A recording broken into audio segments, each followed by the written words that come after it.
আমার একটা লোক লাগবে, তাকে আমি 1,00,000 টাকা দিব, সেই ওয়াজের মধ্যখানে আমাকে থামিয়ে একটা মহিলাকে এখানে নাচাবে, আমি 1,00,000 টাকা দেব।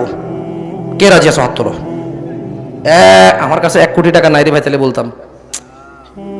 রে ভাই বললে আবার কোন 1,00,000 টাকা দেওয়া যাবে, আমার পক্ষে সম্ভব ইনশাআল্লাহ। লাখখানিক টাকা লাগবে, 2-3 মাসের বেতন, অসুবিধা নেই। যা আব্বার থেকে চাইয়ে নয় সংসার চালাইলাম, বেতন তোমারও জমা দিয়ে দেবো। 1,00,000 টাকা দেবো ভাই। একটা মুসলমানের ছেলে লাগবে, এখানে আমি কোরআন তেলাওয়াত করব অথবা আমি ওয়াজ করব, একটা মহিলাকে এখানে নিয়ে আসবে, এসে যারা এখানে ওয়াজ শুনতে আসছে তাদেরকে ওই মহিলার 10 সেকেন্ড নাচ দেখাবে, বিনিময়ে 1,00,000 টাকা দিব। আমার ওয়াজ বন্ধ করে দিয়ে, ওয়াজ থামিয়ে দিয়ে যদি